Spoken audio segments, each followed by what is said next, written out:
Branch transfer, inward and outward supply.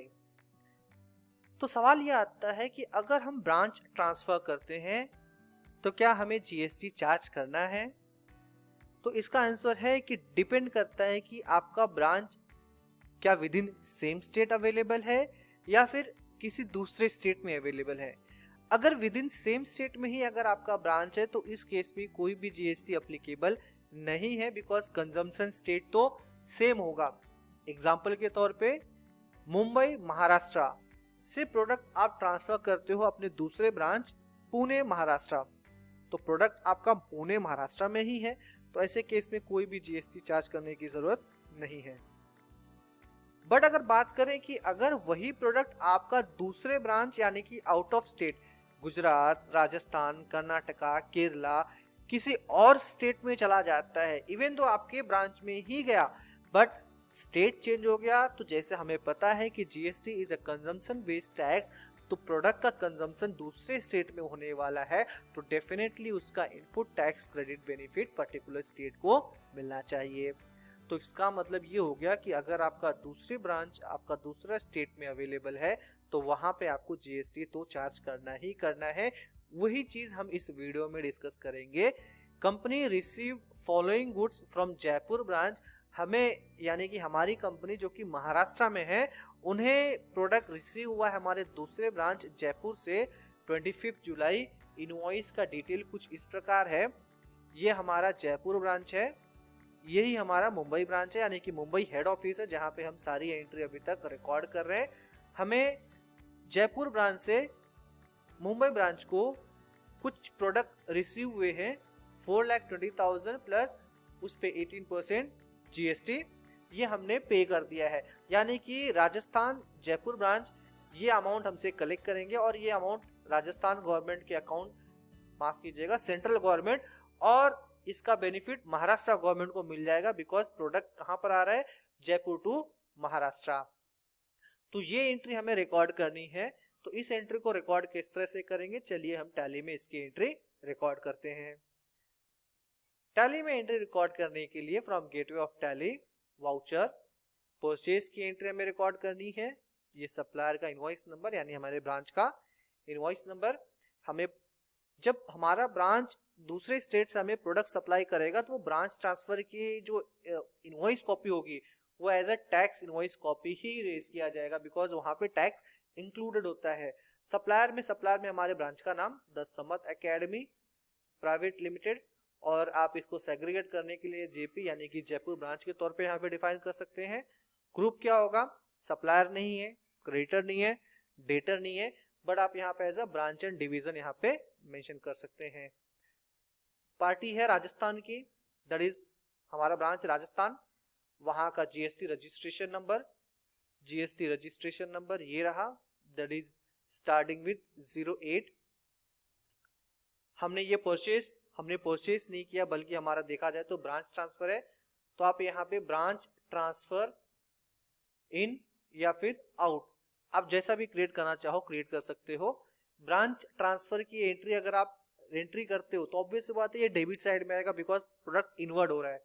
तो आप purchase में तो रिकॉर्ड नहीं करना चाहते बिकॉज ये आपका परचेस नहीं है।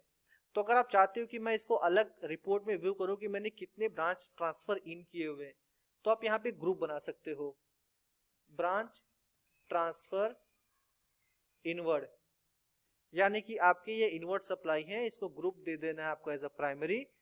आपका ये आ जाएगा एक्सपेंस में, अफेक्ट ग्रॉस प्रॉफिट यस करना है और इसे हम सेव कर देंगे ब्रांच ट्रांसफर, और ये हो जाएगा आपका type of supply as goods.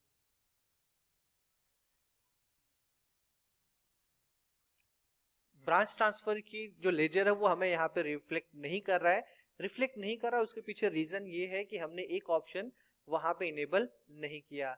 तो चलिए उस लेजर को ऑल्टर करते हैं, ledger branch transfer in and out.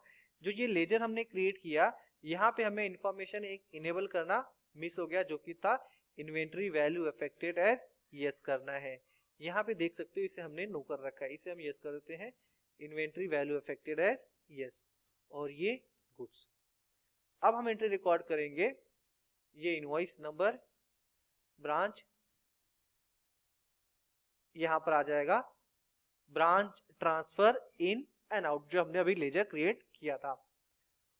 Product का नाम है, यहाँ पे हमारा प्रोडक्ट का नाम दे रखा है, प्रोडक्ट का क्वांटिटी, अमाउंट, प्रोडक्ट का HSN कोड भी यहाँ पे मेंशन कर देते हैं, वैल्यू, और टैक्सेबल रेट जो है वो 18% का टैक्सेबल रेट है। क्वांटिटी यहाँ पे मेंशन नहीं किया हुआ, डेफिनेटली क्वांटिटी भी होना चाहिए। लेट्स से अगर मेंशन नहीं किया है तो मैं यहाँ पे एग्जांपल के तौर पे 100 क्वांटिटी और 4200, सो दैट अमाउंट यहाँ पर आ जाता है 4,20,000, और यहाँ पर हो जाएगा आपका इनपुट IGST 75,600 का IGST अमाउंट यहाँ पे चार्ज हो जाता है, और इस एंट्री को हम कर देते हैं सेव। तो ये हमने क्या किया, ब्रांच ट्रांसफर इनवर्ड सप्लाई। तो आपके GSTR 3B में एक नॉर्मल परचेज की तरह ही ट्रीट किया जाएगा, क्योंकि आपका इसका इनपुट टैक्स क्रेडिट मिल जाएगा। बट अगर आप परचेज में प्रॉफिट एंड लॉस देखोगे तो यहाँ पे परचेज अकाउंट अलग है, और यहाँ पे ब्रांच ट्रांसफर इनवर्ड आपको 4,20,000 का यहाँ पे दिख जाता है। बैलेंस शीट में अगर आप देखोगे तो करंट लायबिलिटी में आपको यहाँ पे ब्रांच एंड डिवीजन अलग से दिख जाएगा, because branch and division Jaipur branch को आपको पेबल बनता है, आपने उनसे इनवर्ड सप्लाई लिया है। तो ये तो हो गया जब हम किसी ब्रांच से दूसरे ब्रांच से इनवर्ड सप्लाई लेते हैं। अब दूसरा केस आता है, एग्जांपल के तौर पे हमने उनको ट्रांसफर किया, यानी कि महाराष्ट्र टू जयपुर ट्रांसफर हो रहा है, iPhone 12 मोबाइल 10 क्वांटिटी 85,000 रुपीज का ईच। तो ऐसे केस में आप सेल्स की एंट्री रिकॉर्ड करोगे, सेल्स की एंट्री रिकॉर्ड कर सकते हो, या फिर आप एक अलग वाउचर ही क्रिएट कर सकते हो ब्रांच ट्रांसफर का। बट जनरली लोग सेल्स के वाउचर को ही यूज करते हैं। The Samad academy Jaipur branch, यहाँ पे आपने अगर आपने लेजर क्रिएट नहीं किया तो यहाँ पे देख सकते हो एक normal sales, local sales, interstate sales. But अगर आप क्रिएट करना चाहते हो ब्रांच ट्रांसफर आउटवर्ड सप्लाई, तो आपने जिस तरह से ग्रुप बनाया था ब्रांच ट्रांसफर इनवर्ड, आप इसी तरह से यहाँ पे ब्रांच ट्रांसफर आउटवर्ड का भी ग्रुप क्रिएट कर सकते हो। It should be under primary group, income, GST affected yes, और यहाँ पे हमें कर देना है इसको सेव, और साथ साथ में हमें यहाँ पे इन्वेंट्री वैल्यू अफेक्टेड ऑप्शन को भी यस कर देना है। टाइप ऑफ सप्लाई गुड्स, और अब हमें प्रोडक्ट क्रिएट करना है। हमारा प्रोडक्ट है iPhone 12 Pro 10 quantity 85,000 each, number, product का GST detail, GST rate that is of 18% rate of GST, 10 quantity 85,000 each, 8,50,000, और यहाँ पर आ जाता है आपका आउटपुट IGST। और यहाँ पे आपको ई-वे बिल मेंशन करना, तो डेफिनेटली ई-वे बिल भी डिटेल आपको यहाँ पे मेंशन करना होगा। ई-वे बिल को हम अलग टॉपिक में कवर करेंगे। यहाँ पर हो गया ये एंट्री आपके सेव।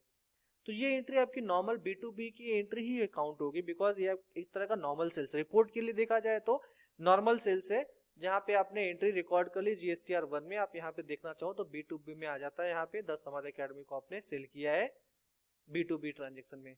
GSTR 3B में भी अगर देखेंगे तो सप्लाई में आ जाएगा आउटवर्ड सप्लाई 10 समाज एकेडमी जयपुर ब्रांच।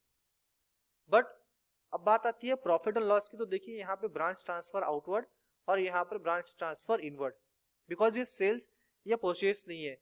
तो ये अल्टीमेटली क्या करना आपको, ये जेबी मार के आप इसका नॉक ऑफ करके एडजस्ट कर सकते हो। तो इससे ये पता चल जाएगा कि इनवर्ड आपने 420 किया था, आउटवर्ड आपका 850 है, तो नेट आपका कितना हो गया, आपने आउटवर्ड की यानी कि ब्रांच को एक्सेस सप्लाई किया है। अगर यही चीज आप बैलेंस शीट में ब्रांच का लेजर वेरीफाई करना चाहते हो तो ब्रांच एंड डिवीजन में जाके देख सकते हो आपने इनवर्ड कितना किया, आउटवर्ड कितना किया। तो अल्टीमेटली आपसे रिकवरेबल यानी कि जो ब्रांच को माल सप्लाई किया 5,07,000 का, इससे आपको रिकवरेबल है कि इतना पैसा तो उस पार्टी से यानी उस ब्रांच से तो आना ही आना चाहिए, बिकॉज वो प्रोडक्ट आगे फॉरवर्ड सेल करेंगे। तो ये एंट्री है जहां पे आपको टैक्सेबल इवेंट के तौर पे जब आउटवर्ड सप्लाई करते हो ब्रांच को या फिर इनवर्ड सप्लाई करते हो ब्रांच से, तो उस केस में GST कॉन्फ़िगर कैसे करना और उस एंट्री को प्रॉपर तरीके से वेरीफाई कैसे करना है।